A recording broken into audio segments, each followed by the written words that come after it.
Eto, pakinggan naman natin si John Vic, ha? Eto, medyo kakaiba rin to. Ugaling Rimulya rin. Sige. Binunyag ni DILG Secretary John Vic Remulla na nagbalik ng kalahating bilyong piso ang PNP sa kaban ng bayan mula sa kanilang intelligence fund ngayong taon. Kasunod ito ng tanong ni Senate Finance Committee Chairman Sherwin Gatchalian kung bakit bumaba sa 806 million ang hiling ng PNP para sa Intel Fund sa 2026 ikumpara sa 2025 approved budget na 1.3 billion pesos. Paliwanag ni Remulla, nasa higit 800 million lang din ang Intel Fund ngayong taon ng PNP dahil sa ibinalik nilang 500 million pesos matapos malaman na kabilang ito sa kontrobersyal na budget insertions. Ayan. Okay. So ngayon, si John Vic nagbalik ng 500 million. Paliwanag natin, anong ibig sabihin nito? Kasi sabi niya, ito ay nakabahagi sa insertions. Oo, sa inyong amendments, para sa majority amendments, para sa makabongbong at para sa mga kaing-tae na si Risa at Dilawan amendments. Ayan. The 500 million that is additional to that was an insertion which we turned over to the office of the president. We didn't use that 500 million. So Ang linis no? Ang linis, tinin over sa president. You are my hero. Walang yato si John Vic. Ginaya pa si Tambi. Si Tambi, na mastermind sa nakawan ng ghost projects, gagawing state witness. From buhaya, naging hero. Eto naman, na sinungaling at swapang, di umano, hero pa. Magiging hero pa. Di ba may problema nga sila doon sa budgetan ni Torre? Kaya nga daw di umano pinatanggal si Torre. Naalala nyo yon? Merong problema doon. Ngayon, nagbalik siya ng 500 million. Di malinis siya. Kita nyo? Ganyan ang ginagawa. Ibig sabihin, naglilinis na sila. Ito yung SILG ko. Parte ng executive department. Nagbalik ng insertions. So, ano ibig sabihin yan? Ituro natin si Saldico. Kaya ito si Saldico, hindi yan pauuwiin. Gagawin nilang fall guy yan. Lahat ng kasalanan, sigurado yan din ang sasabihin ni Tambi pagka naging state witness. Lahat kasalanan ni Saldico. Tapos Saldico, wag ka uwi, diyan ka lang. Hindi namin kakansilin ng passport mo kasi sabi ni Claire, wala ka pa namang kaso. So diyan ka lang. Wag ka mag-i-stay, wag ka nga alis diyan. Basta enjoy mo yung trillion peso mo, haya-hayang buhay mo diyan, kumuha ka ng kung anong gusto mong kuhanin, magpaka-happy-happy ka diyan, sa'yo namin ibibintang. Malinis tayong lahat, walang makukulong. Malinis ang presidente, nagbalik pa si John Vic ng 500 million. Ito ang problema dyan. Alam nyo kung ano? Okay. Bakit? Ngayon lang. Dati nang ginagawa yan eh. Dati na nagsasalpak dyan. Ngayon magpapahiro ka. Huwag mong sabihin hindi alam ni Presidente Bongbong Marcos yan. Sasabihin mo, ngayon lang ako naupo. Bakit tahimik ka? Ba't hindi mo sabihin yung dati insertions? Ngayon lang ba nangyari yan? O taon-taon niya, for 3 years, ganyan nangyayari. Suddenly, magbabalik ka. Ano nangyari dun sa dati? Tanga lang? Tanga lang? Hindi alam ni Bongbong Marcos, tanga lang siya? Tahimik ka lang doon? Basta ito, ngayon? so that is the grand total. But as a court, Bibisi itong gobyerno, no? Kung sino pa yung hindi gumagawa ng masama, sila pa yung magiging hero. according to we only followed what is according to the GA and not the NEP and not the GA. What was put additional was we found no use for it and we returned it to the office of the president. Dagdag pa ni Remulla, nang malaman nila na ang nagsingit ng 500 million sa PNP Intel Fund ay ang una ng pinangalanan sa isyu ng umano'y paglalabi sa DA na mabigyan ang kanyang kumpanya ng dagdag alokasyon para sa imported na isda. Yung excess na 500 was actually unutilized, no? So Yes, sir. We returned it because it was an insertion in the Mhm. budget. And the insertion came from the person who requested 3,000 containers of fish. So, So, ibig sabihin si Saldico. Sino ba nag-request ng 3,000 container of fish? Saldico. Oh, kasi ang nag-insert si Saldico, hindi nila tinanggap. Ang tanong, kanino napunta? Saan napunta yung 500 million? why will they insert intelligence funds? it beats me, sir. We didn't ask for it, so I returned it. Police yung mga Sa hearing sa Senado sa budget ng Department of Agriculture, lumabas ang pangalan ni dating Congressman Zaldico na humiling umano ng pabor sa DA para sa fish importation. pangalan ba Tingnan nyo to. Listen to this carefully. ng Saldico talaga? Oo, totoo yun. 3,000 containers. Yes, Mr. Chair. God, Mr. Chair, nalulula na ako. Nakapasok ko ba yung 3,000 containers o hindi na tuloy? No. Hindi niya talaga bigay. But I have evidence to show that he requested for it because I have the text.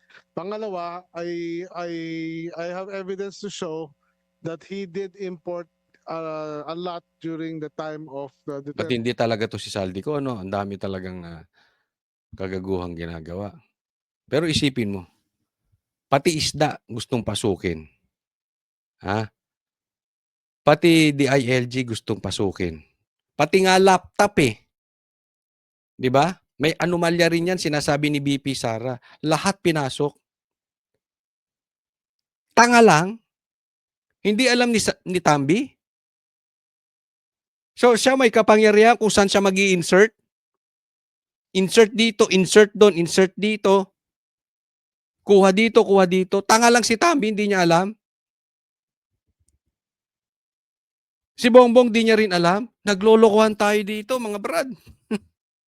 administration using the 3 nominated companies, Mr. Chair. Tiniyak naman ni Senator Gatchalian sa DILG ang kanyang pagsuporta sa hiling na 806 million na Intel Fund ng PNP sa 2026. If there's one department that we want to support with intelligence fund, that's PNP, no? Because you need that to gather intelligence, counterintelligence, and we want to make sure that you're equipped in terms of information. Tapos nang sumalang sa committee level ang 210.1 billion pesos na panukalang budget ng PNP sa susunod na taon.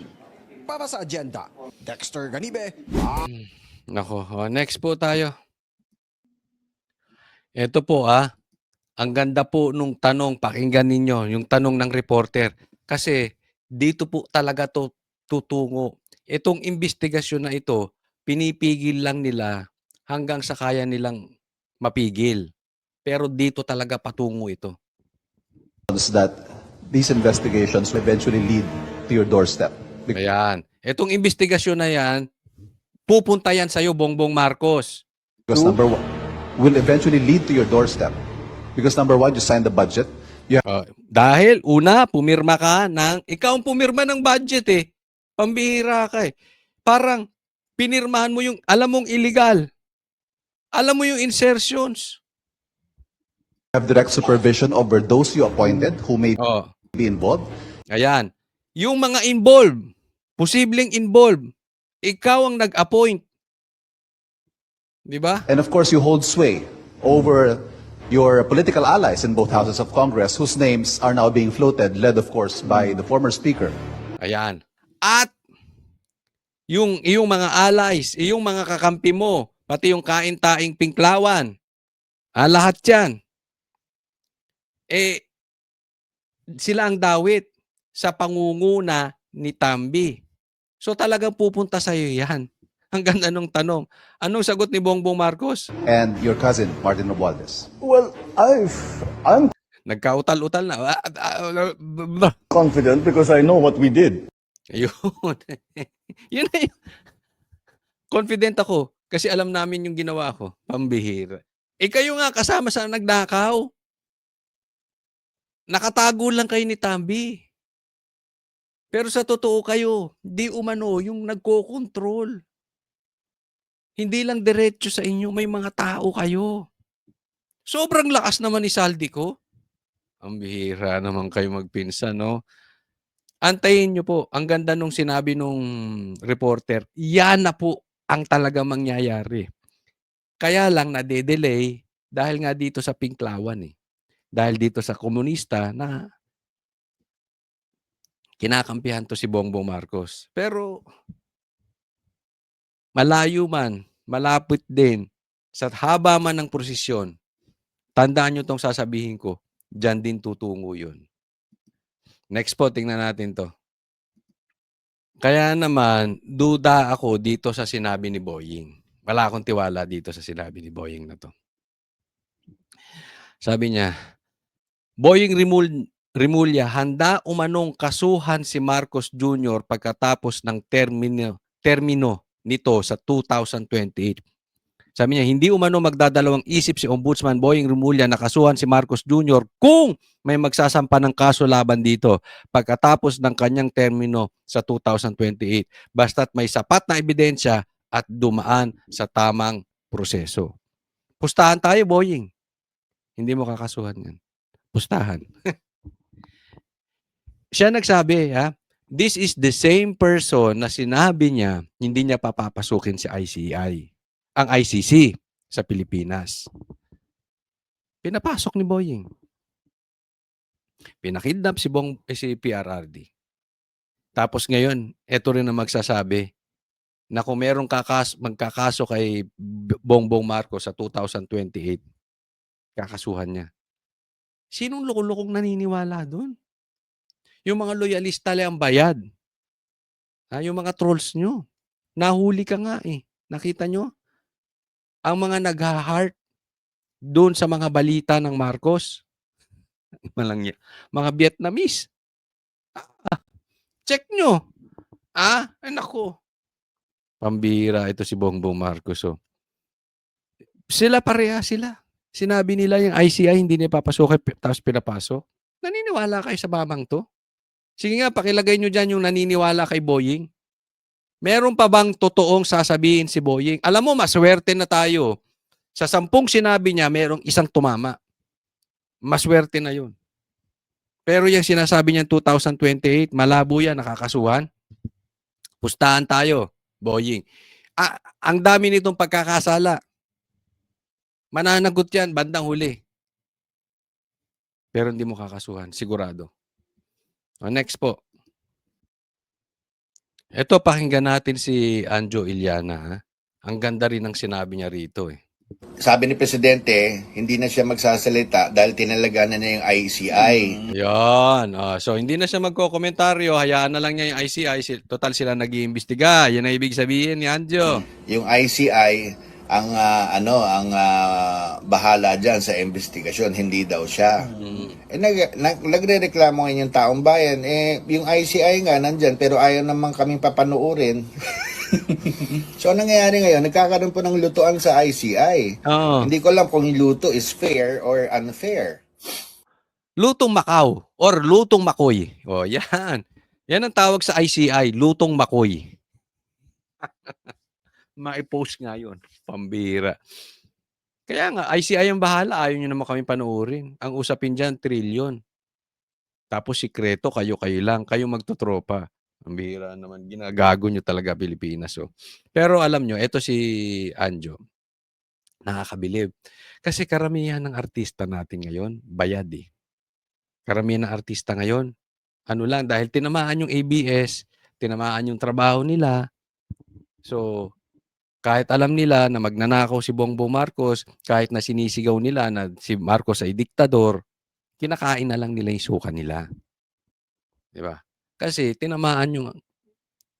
Ang talagang mahal niya, mga artista na yan, hindi taong bayan. Ang mahal ng mga lintik na artista na yan, yung kanilang hanap buhay lang. Buti pa si Anjo nagsasalita na, totoo naman eh. Di ba? May masama ba sa sinabi ni Anjo? Bakit tayo ng ICI i-televise? Di ba? Yung ibang artista, duwag. Rally ng rally. Tapos ayaw pangalanan. Kayo nga, tigil-tigilan nyo na yung kararali ninyo. Kayong mga artista, kayong mga ipokritong huli dyan, na mga dilawan. Tigilan nyo na yung kararali ninyo kasi sigaw ninyo ng panagutin ng magnanakaw. Ang korupsyon, ihinto. Kung hindi ninyo kayang pangalanan yung magnanakaw at korap, mga bakla kayong animal kayo. Rally kayo ng rally, walang kwenta. Ay, nako. Anong purpose ng rally mo? Sa tingin mo yung magnanakaw, nakakalampag sila? Sige, kahit 10 million na mag-rally dyan sa EDSA at sasabihin nyo lang, itigil ang pagnanakaw. Sa tingin ninyo, kakabahan si Tambi dyan tsaka si Bongbong? Kahit sila yung mastermind, di umano? Hindi, walang epekto yun. Protected ninyo yung mastermind eh. Hindi nyo nga mapangalanan. Oh, anong silbi ng rally ninyo? Para kayong gago dyan. Next. Ito po, gusto kong bigyan ng komentaryo yung pagla-livestream ni Bongbong Marcos tungkol dyan sa budget na yan. There was no need for him to whistleblow. Mula sa pag-iimbestiga ng mga anomalyang flood control projects hanggang sa pag-aanunsyo na bubuksan na sa wakas ang bicameral conference proceedings para sa 2026 national budget, ang mga initiative na ito ng Pangulo parte ng isang mas malaking political move, hindi lang para mabawi ang imahe ng kanyang administrasyon sa kabila ng malawakang korupsyon, kundi ipakita sa oposisyon na hawak pa rin niya ang gobyerno. This has something to do with political posturing. Oo. Na you've been there for 3 years. Ang tanong ko sa kanya, he has been there for 3 years. And yet, what took him so long? Parang bago yung 2025 budget, nakailang pirma na siya ng national budget. So I'm quite sure, ganyan ang kalakaran noon. Pero bakit ngayon lang? Yan ang ganda nung sinabi. Ngayon nyo ila-livestream yan. Ha? Dati nyo nang ginagawa. Inabot ka ng 3 taon bago nyo ma-realize kailangan niya i-livestream. Hawak nyo yung mga yan eh. Yung hearing na yan, hawak nyo yung mga politikong yan. Di ba? Okay yung ila-live nyo yan. Okay? Ang tanong lang, bakit ngayon lang? Pangalawa, ito ang mas importante itong pangalawa. Instead, na yan ang hearing na yan ang ila-livestream nyo, ang i-livestream ninyo, yung investigasyon ng ICI. Yaan ang hinihingi ng taong bayan. Dahil dati naman, hindi nyo nila livestream yung hearing na yan. Huwag nyo nga kaming lokohin. Nang matalo ang administration slate itong midterm election, inabangan ng political analyst ng Professor Dennis Coronacion kung paano ipapakita ni President Bongbong Marcos ang pagbawi niya. Matapos magsilipatan ng panig ang kanyang mga kaalyado, gaya ni na Senator. Ayan, ito. Ang ibig niya sabihin, paano i-flex ni Bongbong Marcos na hindi ako lame duck? Ha? Ako pa rin ang powerful. Kasi natalo yung Senate slate niya, di ba? Bihira yun. Na incumbent president yung slate mo natalo. It shows a lot na walang tiwala na ang taong bayan sa'yo. So, paano niya ipapakita yung power niya? Ito, ganito niya pinakita yung power niya. Una, kay Chis Escudero. Francis Chis Escudero at mga Villar, lalong-lalo na sa gitna ng impeachment trial ng vice-presidente. Nakakita raw ng tsansa ang Pangulo na balikan ang mga tumalikod sa kanya. Ayan, yung tumalikod, si Chis. Talagang hindi hinayaang daanan lang ang konstitusyon natin na kahit illegal yung impeachment ay itutuloy. Hindi hinayaan ni Chis. Kaya maganda ginawa ni Chis dyan. Anong ginagawa ngayon? Binabalikan si Chis. Ganito na rin ang Villar pa dun sa Prime Waters. So, nag-flex siya ng muscle. Pinakita niya that he's still powerful. And pinakita niya yung consequence ng kawalan ng loyalty sa kanya. Ang announcement Yun ang dun eh. Ito namang Villar nakakabwisit. Nanindigan na nga kayo. Tumayo na kayo. Sa kalagitnaan ng laban, tumawid na naman kayo. Duwag din kayo, Villar eh. Alam mo, Villar, hindi sana nagkaloko-loko yung investigasyon sa Senado kung itong 2 Villar hindi lumipat eh. Kasi lumipat yung 2 Villar, tapos Tapos lumipat si Lito Lapid. Alam naman natin magsisilipat lahat yan. Di ba? Pero yung mga ibang nandito sa kampo ng Duterte Black, yung 4 na lumipat dyan tayo nagka-problema. After nun, naging Itbulaga yung Senate. Naglagay ng clown ng Blue Ribbon Chairman. Buksan ng bike camp sa publiko. Good points para kay PBBM. Ito daw kasi ang gusto talagang makita ng publiko na umaaksyon ng gobyerno laban sa katiwalian. Pero hindi rin daw dapat malimutan ng Marcos Jr. administration na kung 2028 national elections ang pag-uusapan, walang mabangong politiko sa kanilang hanay. Ito matapos bumaba sa pwesto at tuluyang lumutang sa Yun ang issue, di ba? Di ba? Napaliwanag ko, andyan ang problema. Wala na talaga eh. Alam nila, wala na makakabangga kay BP Sara kung malinis at eleksyon lang ang pag-uusapan.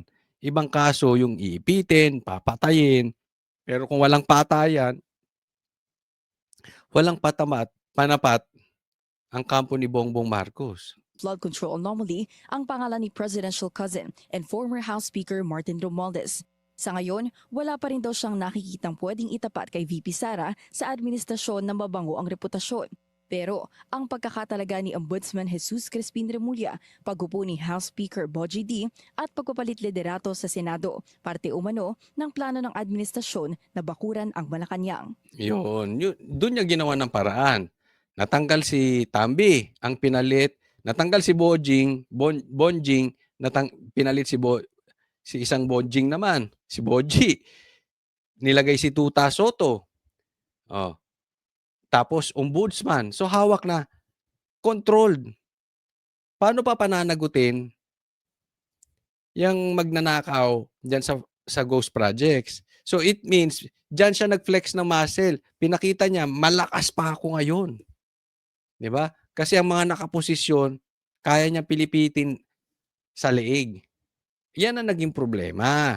Kaya nga sabi ko, okay na sana kung hindi lang naduwag tong mga bilyar Okay sana. At least sa Senado, tumatakbo yung investigasyon. Samantala, ang growing discontent ng publiko noong September 21 at ang usap-usapan ng isang military junta, warning na raw sa Pangulo na seryosohin ang lahat ng banta sa kanyang pwesto. Anya, history shows, kapag humantong sa junta ang galit ng mga tao, katapusan na raw ng isang Pangulo. Yun ang yung military junta na sinasabi. Okay, hindi po natin pinapanawagan yan, pero ang punto nung pag nangyari ang military junta na yan, nasagad ng Pilipino, tapos na dito si Bongbong Marcos. Bigyan ko lang komentaryo itong isang sinabi dito. House Speaker Bogie D at pagpapalit liderato sa Senado, parte umano ng plano ng administrasyon na bakuran ang Malacanang. At saka hindi lang yung bakuran. They are looking forward sa 2028 na Wala na wala nang titibag. 'Di ba? So kailangan talagang pahinain ang Duterte Black. Na hindi siya magalaw ngayon at after beyond 2028 kasi alam naman natin to si Bongbong mana sa tatay niya. Gusto nito magstay in power. Hangga't makakaya niya mag-stay in power ito. Kaya nga sabi ng ibang tao diyan ba't pa kaya hindi na overdose to? Ako ayoko pumunta sa ganung sitwasyon, no? Hayaan natin kung ang Panginoon kung patungkol diyan. Huwag lang tayo mawawalan ng pag-asa. Mga banateros, banateras, ito ang aking laging sasabihin sa inyo. Ibalik natin sa totoong buhaya. Ipagpatuloy ninyo ang sigaw ninyo sa social media, sa YouTube, sa Facebook, sa Twitter, sa lahat po kung anong meron kayong account. Sa mastermind tayo mag-focus. Lahat po yan, guguluhin nila yan. Huwag tayong basta-basta maniniwala sa balita. Kung may katotohanan man, yung ibang balita, hindi dapat doon nakafocus. Ang focus natin, sino ang mastermind ng ghost projects ngayon. Pag lumilihis na dyan, Magsama-sama tayo, Banateros.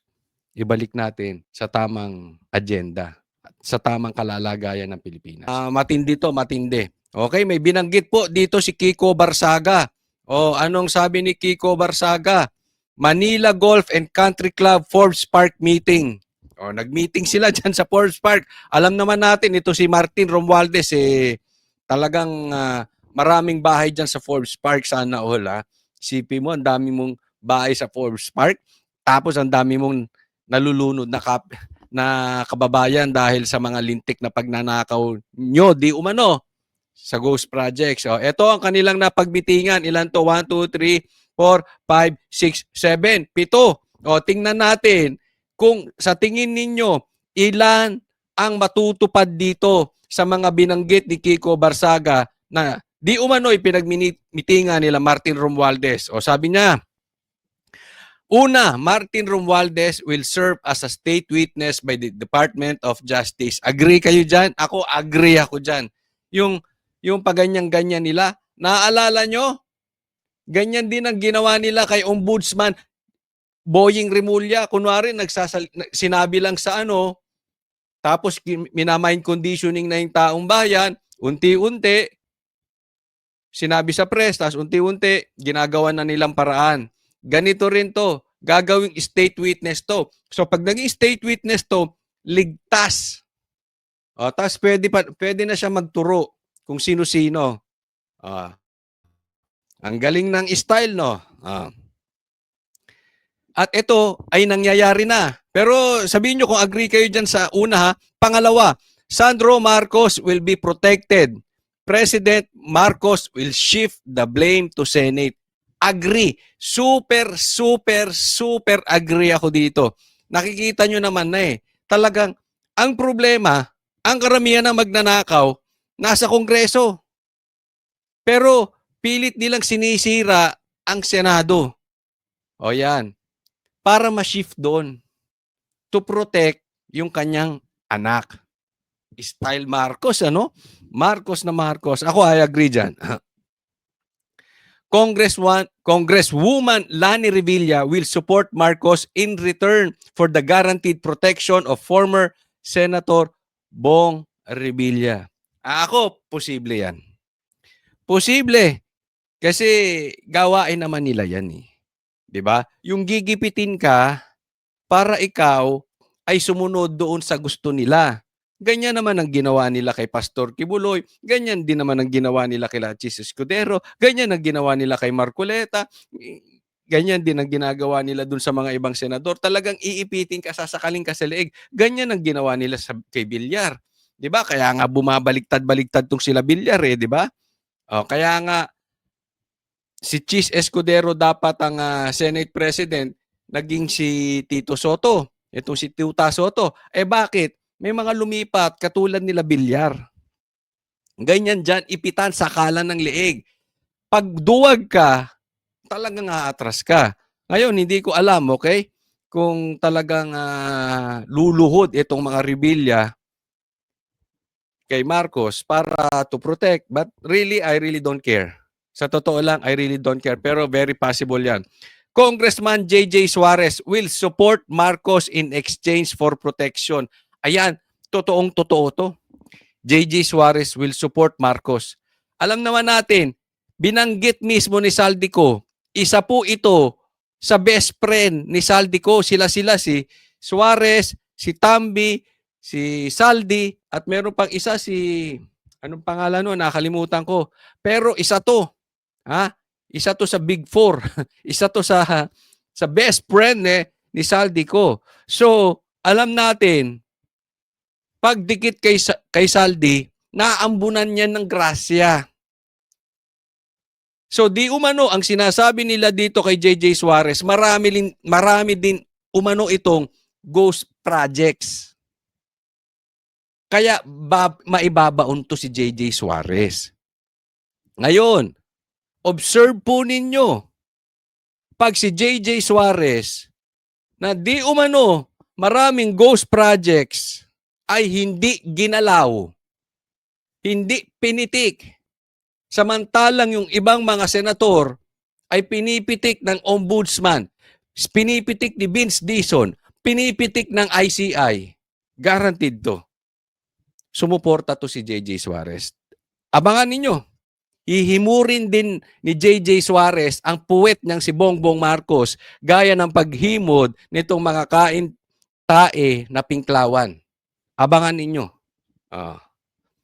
Panglima, Congressman Romulo will support Marcos in exchange for protection. Wala akong pakialam sa'yo. Congressman Z. Adjong will support Marcos in exchange for protection. Isa pa yan. Alam din natin ang galawan yan si Adjong, di ba? Kaibigan ding batalik yan ni Tambi. Di ba? Panayang protect niyan kay Tambi. Hindi na ako magtataka. Hindi na ako magtataka kung sa mga susunod na araw, dinidilaan na rin ito ang puwet ni Bongbong Marcos at kumakain na rin ng tayo ni Bongbong Marcos gaya ng mga pinklawan. Kasi, posible yan. Isang grupo yan, hindi naman po pwedeng si Tambi lang ang kumikita. Chances are, ang bulong-bulong, yaang mga nagpo-protect kay Tambi, yung agresibong mag-protect kay Tambi, nakinabang din yan. Imposible. Lalo na yung mga close kay Tambi, ay yung bumabanat kay BP Sara, yung bumabanat sa mga DDS vloggers na congressman.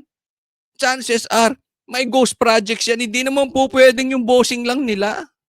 Kaya nga, sobra sila mag-protect kay Tambi. If you protect the king or the prince, ang kita mo, tuloy-tuloy. Kasi pag bumagsak yung prince, yung kita mo, babagsak din. 'Di ba? Ganyan sila. Di umano. So, observe nyo po. Panghuli, pangpito ata ito.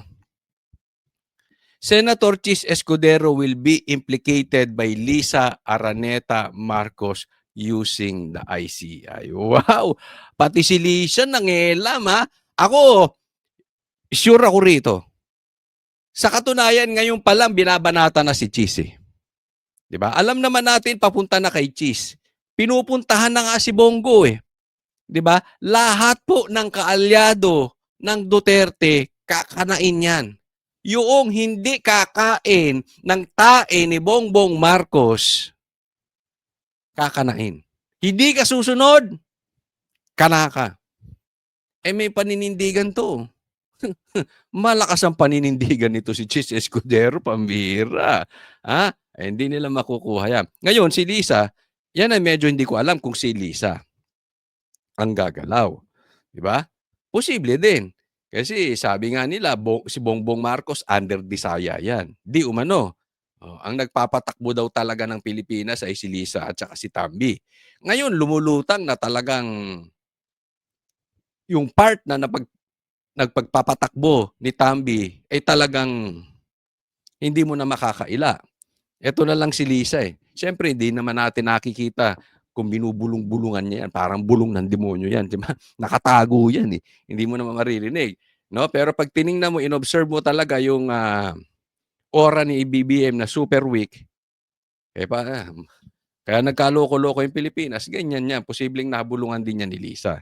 So, posible. So, sa pitong ito, 1, 2, 3, 4, 5, 6, 7. Sa 7 na sinabi ni Kiko Barsaga, hulaan nyo. Tingnan natin kung ano ang mangyayari dyan. Siguro it's very safe to say 4 out of 7 mangyayari. Pero malakas po ang kutob ko. Yang 7 yan mangyayari. Or yung kalahati niyan nangyayari na nga. Kayo po, ano masasabi nyo? Ito, puntahan natin another example ng katarantaduhan nila na nililihis nila ang issue. Ito, tingnan po natin Etong sinabi ni Senator Bongo, bakit siya pinag-iinitan. Pero sa katunayan, ilalatag ko po ang plano diyan ni Bongbong Marcos kasama po si Risa Ontiveros. Ito po. Ano to? May cover up? Ano to, para ilihis yung atensyon sa totoong may kasalanan? Tumbukin niyo po yung dapat tumbukin, mga totoong buhaya. Yun ang Again, lagi ko pong ipapaalala araw-araw dito sa ating channel. Sa mga banateros, banateras dyan. Tumbukin dapat yung totoong buhaya. In short, yung mastermind. Napapansin nyo, paiba-iba na. Si Boying ang tinumbok. Si Bongo, bakla ka ba, Boying? Ng ICI, si Dison, nagpaparinig na rin kay Bongo. Pambirang mga animal yan. Sino pa ba? Ang Kongreso, ultimo yung kasama nila, ang tinutumbok. Si Marcoleta at saka si Cheese. Lumilihis tayo dun sa issue eh. Doon tayo sa may ghost projects. Doon tayo mag-focus. Ang ghost projects, nasaan? Nasa Bulacan. Ilocos Norte. Yan po, imbestigahan ninyo. Ba't alis kayo ng alis sa ghost projects? Kasi pag tumutok kayo sa ghost projects, matutumbok ninyo yung mastermind na sinasabi ni Senator Bongo na yung totoong buhaya. Ba't punta kayo ng punta sa iba? Alam nyo kung bakit? Mamaya sabihin ko. Bakit i-atras ngayon? May mga gumagalaw na puwersa para iikot po yung katotohanan. Para hindi mapanagot. Yan, exactly. Yun yung sinabi. Ito yung sinabi ko. Jiggy, kung matatandaan natin doon sa interview kay Ombudsman Boying Rimulya ng story ko ng One News, sinabi niya na tingin niya pinoprotektahan ng mga diskaya itong si Senator Bongo dahil ayaw daw sumagot o magbigay ng kahit anong detalye ng mga diskaya kaugnay doon sa joint venture sa pagitan ng kanilang construction company at nitong CLTG Builders na again, pagmamayari ng pamilya ni Senator Bongo. Jiggy. Kita mo naman kung hindi bobo rin to si Boying. Ulitin ko, hindi ako nagmamagaling o nagmamatalino. Alam ko matalino yan si Boying kasi lawyer yan ng UP pa yan. Kaya nga hindi ko alam kung yung mga UP lawyers hindi kinahihiya itong mama na ito eh. Di ba? Father ko pa UP law graduate, pambihira. Hindi naman ganito kabuo. Ay nako, ito si Boying, ang sabi niya, ba't ito si Diskaya, parang pinagtatanggol si Bongo.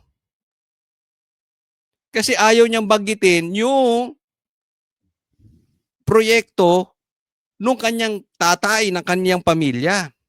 Bakit napunta tayo sa pamilya ni Bongo? Kasi kung gusto mo talagang tingnan, Boying, dito huli ka eh. Kung gusto mo talagang tingnan lahat ng mga proyekto ng Diskaya. Sabi ni Chavit Singson, ang laki, bilyon, trilyon, bilyon ang proyekto niya sa Ilocos Norte. Bakit pinagpipilitan mong silipin yung mga pipitsuging kontraktor? Nakalantad na sa inyo, sinasabi na. Karamihan ng flood control projects diyan sa Ilocos Norte ni Bongbong Marcos, ang gumawa ay Diskaya.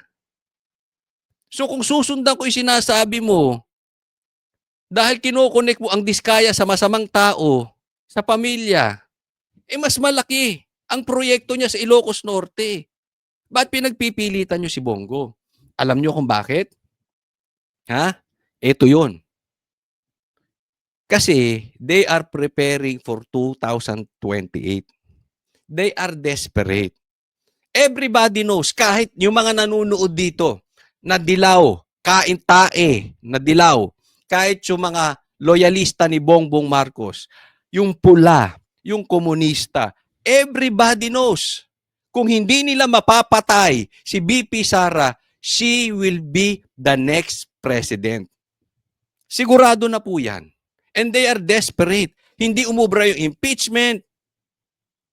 Lumala ang problema sa flood control, sumingaw. Hindi nila masiraan si BP Sara kasi hindi connected si BP Sara sa flood control. So anong gagawin? Sisiraan yung mga nakapaligid. Kaya nga, anong unang siniraan dyan na malapit kay PRRD? Si Pastor Kibuloy. At the get-go pa lang, binanatan na. Si Bato, si Bongo, ngayon si Cheese. Alam natin lahat. We cannot deny this. VP Sara will be the next president. The issue, hindi na nila magalaw si VP Sara eh. Lahat na ng baho, itinapon sa kanya. Parang kumuha ng tae yung pinklawan, ibinato kay VP Sara yung tae. Eh hindi tumatama. Yung kamay nila ngayon mabaho, amoy tae. Sila ngayon na nagmumukhang, sila na talaga nangangamoy tae. Kumuha naman si Boying ng tae, binato kay VP Sara, nakailag. O di yung kamay niya amoy tae. Lahat sila ngayon amoy tae. Pasensya na po sa kumakain ha. Pero ganyan po nangyayari. Hindi po bumabaho si Sara. The more nilang batuhin si Sara ng tae, sila yung nag-amoy tae. Lalo silang bumabaho. So in short, suko na. This is their last plan. Apart from patayin si VP Sara, according to her, plano siyang patayin ni Bongbong Marcos, ni Tambi, at saka ni Lisa Marcos. Apart from that, ito na yung pinaka-next plan. Wala na tayong magagawa kay VP Sara. Ang kukuhanin natin yung Vice President. At alam nating lahat, sobrang lakas ni Bongo. Sa katunayan, si Bongo, siya po ang number 1, pinakamalaking nakuhang boto sa Senado. Kung hindi ako nagkakamali, 26 million. That is more than convincing. That is overwhelming. At pagka ganyan ang boto ng isang senador, usually ang number 1, posibleng maging presidente, very, very, very likely na manalong presidente or vice president. And they are looking at Senator Bongo as the next vice president. Ngayon, babanatan si Bongbong Marcos, ay wala na silang magagawa kay Sara. Wala na. Ang gusto nilang kunin, yung pagka-vice president. Para babatuhin, pupunta sila dun ulit sa plan nilang impeachment. Yaan ang plano ng mga yan. Yaan ang bulong-bulungan ngayon. Yan ang lumalabas. Kaya, yayariin na nila. The next possible vice president will be Bongo and Robin Padilla. And they are super popular. Naalala nyo? Ang number 1 senator sa voting, 2022 and 2025 are both DDS. Robin and Bongo. Kahit sino ilagay mo dyan, delikado sila. So, kung hindi nila makuha ang president, they will try to get the vice president. Para pag na-impeach si VP Sara, sila uupo. That's their last ticket. That's their last hurrah. Doon lang nila kaya maging president. Naunawaan nyo. Kasi kung matanggal si VP Sara at ang uupo rin, DDS, tapos sila dyan. You know why? Bakit ganon? Kasi po sobrang lakas ng DDS. They know it. Everybody knows it. At may anong sagot ni Senator Go sa sinasabing meron nga silang koneksyon sa mga diskaya?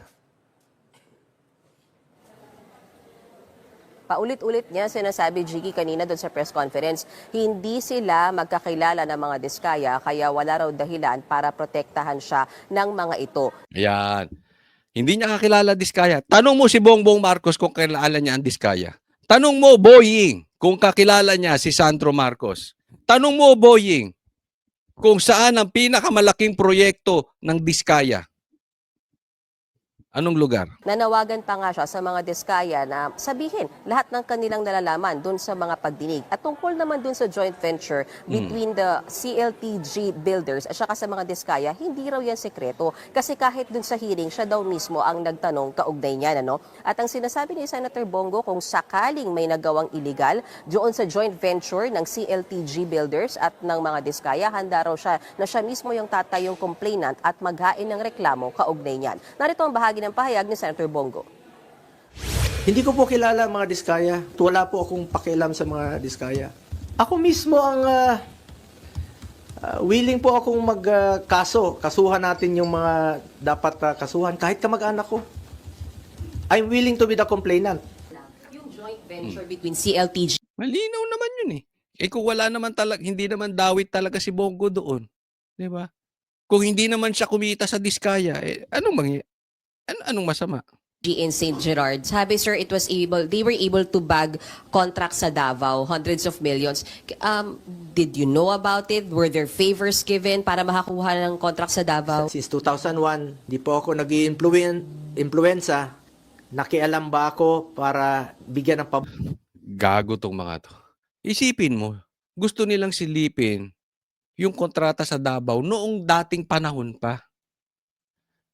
Pero yung ghost projects ngayon sa Ilocos Norte, ayaw nilang silipin. Di na mo kalokohan. Hindi nila gustong solusyonan yung nakawan ngayon. Hindi nila gustong solusyonan at ikulong or panagutin yung mga nagnanakaw. Parang gusto nila, sige tuloy na magnakaw kayo, sisingilin natin yung nakaraan. Ganyan po ka-loser yan si Bongbong Marcos.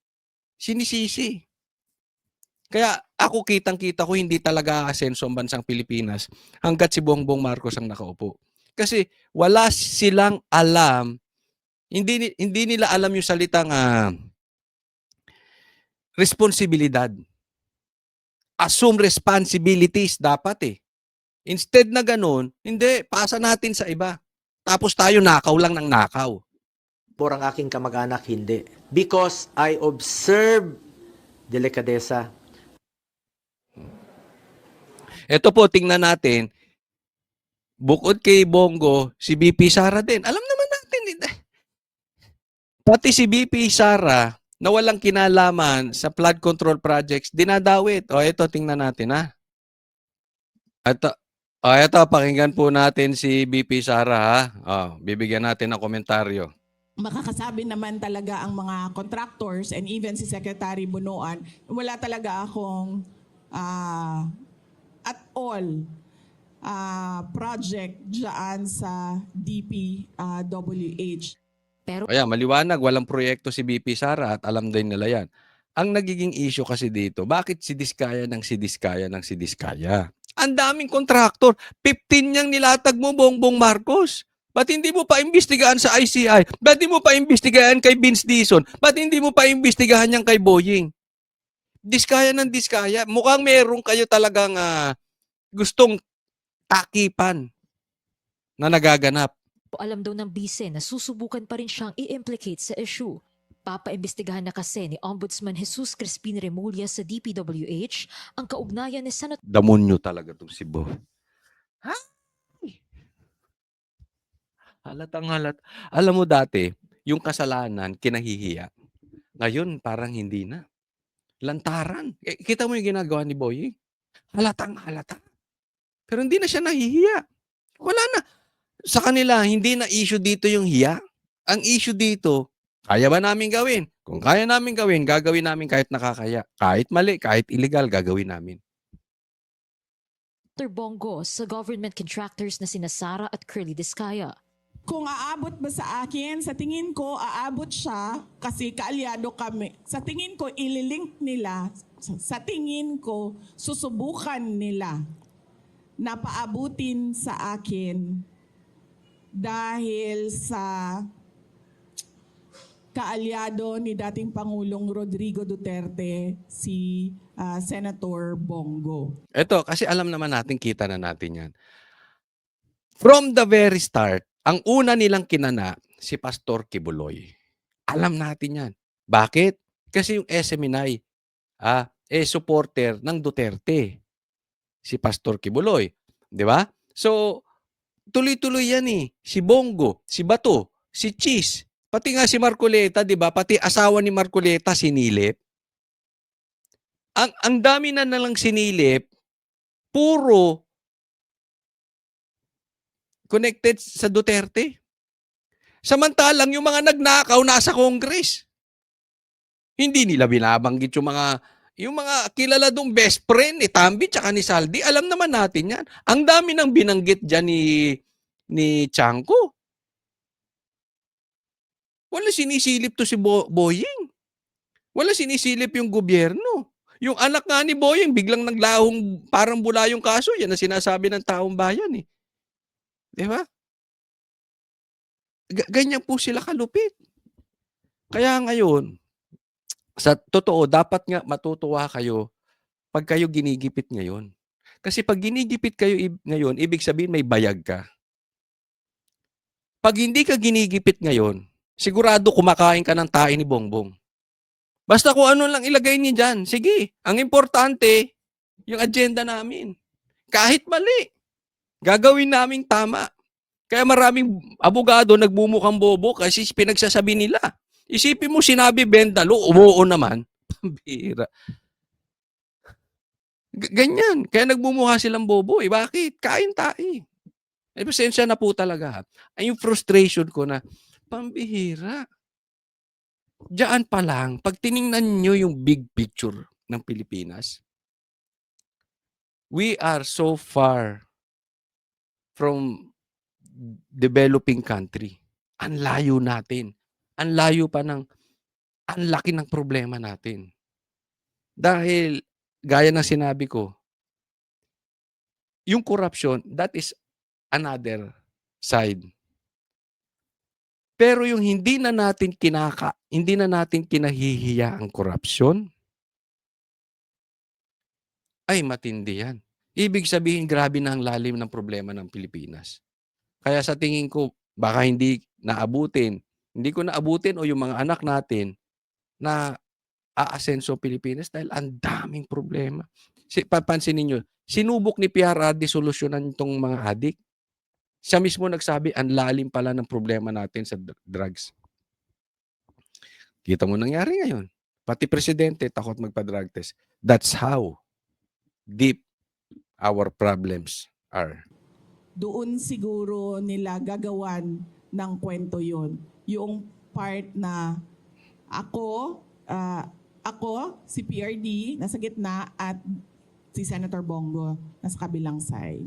Inaasahan niya na rin daw na ituturo sila ng kanyang amang si former President Rodrigo Duterte sa investigasyon ng ICI. Nagkomento rin ang bise sa naging pahayag ni Pangulong Bongbong Marcos na kumpiyansa siya sa daloy ng investigasyon ng ICI. Kumpiyansa daw. Kumpiyansa siya. Malaki tiwala niya sa investigasyon ng ICI. Bakit? Panatag rin daw ang Pangulo na hindi maiuugnay ang Office of the President dito dahil wala raw siyang itinatago. Sagot ni VP. Panatag siya dahil wala siyang tinatago. Bongbong Marcos naman.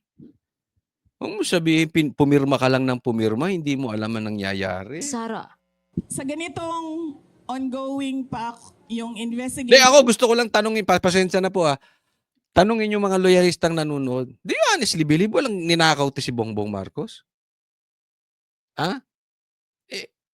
I think, hindi lang ninakaw. Kung opinion ko tatanungin nyo, he is the mastermind. Di ba? Kayo mga loyalista, ano masasabi nyo ron? Sabihin nyo, fake news? Hindi totoong nagnanakaw si ganyan nakakurta utak ninyo. Kayo namang dilawan, alam nyo itong nangyayari. Kaya nga ako, sigurado ako na yung pagka-senador ni Kiko Pangilinan at saka ni Bam Aquino, sila nga mismo nagtakay. Si Sharon nga nagtaka bakit sila nanalo. Parang hindi nila ina-expect mananalo. Alam mo bakit? Ano yan? Pinanalo yan. Salamat Garcia. Pinanalo yan. In my opinion, pinanalo yan. Kasi bakit? Dahil itong mga pinklawan, kailangan niya suporta. Imagine ninyo, kung wala si Kiko at si Bam sa Senate, maraming dilawang magtatampo sa kanya. Maraming dilawang tae ang magtatampo kay Bongbong Marcos. Hihina siya. Di ba? Ganyan po kalakas si BP Sara. Pinapakain niya ng tae. Itong nagyamas-yamas na sila Risa. Di ba? Ko no, at inquiry ko no, sobrang magtataka ka bakit confident yung Pangulo na hindi aabot sa Office of the President yung iskandalo at yung korupsyon. So ibig sabihin, siguro alam na niya kung ano yung kalalabasan ng inquiry at ng investigasyon. Kasi wala namang iba sigurong explanation kung bakit napaka-confident mo sa mga mangyayari pa. Yan. Alam mo, may punto si BP Sara eh. Kasi sabihin, Coach Oli, baka naman wala siyang ginawang kasalanan. Kaya confident si Bongbong Marcos. Kasi sinasabi ni BP Sara, napaka-imposible naman, napaka-confident mo, hindi nag-iimbestiga pa lang. Di ba? Parang alam mo na ang mangyayari, alam mo na resulta. Alam ko yan nasasabihin ng loyalist, bakit hindi magiging confident? Pag wala kang ginawang kasalanan, magiging confident. Kung talagang confident si Marcos, una, sasabihan niya yan. Televise. Dapat i-televise yan. Dapat online. Napapanood ng taong bayan. Ipanood nyo sa amin yung investigasyon. Trilyon po ang ninanakaw. Gusto nyo sikreto. Confidential funds ni BP Sara 150 million lang. Halos mamatay kayo kakareklamo. Umabot pa sa korte lahat yan. Nagkabayaran pa. Itong trilyon gusto nyo imbestigahan nyo sikreto. Kaya naniniwala kami, hindi confident si Marcos dahil wala siyang ninakaw. Confident siya dahil lutong Macau yung ginagawa sa ICI. Bigyan ko pa kayo ng pangalawang example. Kung confident talaga si Bongbong Marcos, hindi niya kailangan papalitan yung Senado, yung Senate. Hindi niya kailangan papalitan doon si Chis Escudero. Bakit inutusan mo yung tuta mo di umano? Halatang-halata naman. Yung binabanggit ni Chis, binabanggit ni Diskaya, yung binabanggit nung Marines, papunta na sa'yo. Tapos anong ginawa ninyo? Nagkaroon kayo ng kudeta sa Senado. Kinuha ni Tuta Soto. Tapos kay Marcoleta. Kung confident ka, hindi, hayaan mo yan. Hayaan mo si Chis, as Senate President. Hayaan mo si Marcoleta, ang Senate Blue Ribbon Chairman. Wala akong ninakaw. Sige, open book tayo. ICI. Televise. Hindi ka confident, Bongbong Marcos. Bakit? May tinago ka. Wala pa akong nahanap na tao na alam kung ano yung mangyayari bukas. Agad naman itong pinalaga ng palasyo. Sa isang pahayag, sinabi ni Palace Press Officer Claire Castro na si PBBM ang naging susi para maiwasan ang paggawa ng anomalya sa bansa. Hindi rin daw ito natatakot na magpaimbestiga, isang bagay na hindi raw ginawa ng nakaraang administrasyon. Puro ka ganyan, hindi siya natatakot pa imbestiga, ayaw nyo ipa-televise. Di ba? Kung hindi siya natatakot, magkaalaman. Ikaw ang nagtayo niyang. Pwede ka namang independent sa ICI kahit ikaw nagtayo. Pero sabihin mo lang televise. Huwag mo sasabihin na it's up to them. Anong it's up to them? Si Magalong pinatanggal nyo. Kasi alam nyo, si Magalong hindi kayang pilipitin ng leeg. Kagaya mo, Claire. Next po tayo, tingnan po natin to. Eto, tingnan natin to sinabi ni Bongbong Marcos. Bongbong Marcos, pakisabi, hindi mo talaga sinabi itong quote card na ito. Ito po ay nilabas sa Facebook ng Para sa Bayan at nakuha ko to. Sige na, sabihin mo peke ito. Kasi tingnan mo ang sinabi mo. Hindi ako aalis sa palasyo hanggat hindi naaayos ang problema sa flood control. 20 years si Bongbong Marcos. Yan ang sinasabi ko sa inyo Yan ang talagang plano nila. Hindi umalis si Bongbong Marcos as president. Umalis man yan, he will make sure na pilipit niya na yung leeg na uupo. Para hindi siya mabalikan sa mga ninakaw niyang bilyon-bilyon di umano. Kasi kung hindi ka aalis, hanggat di naayos ang problema sa flood control, eh talaga hindi ka aalis dyan.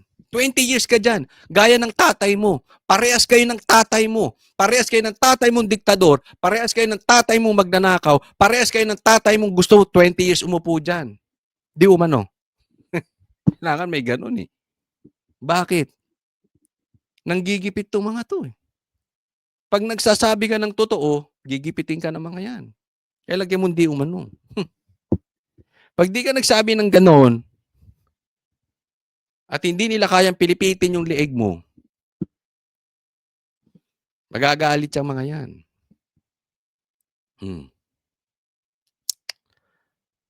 Di ba sinimulan na nga yan nila sa PI? Galit na galit si PRRD nun.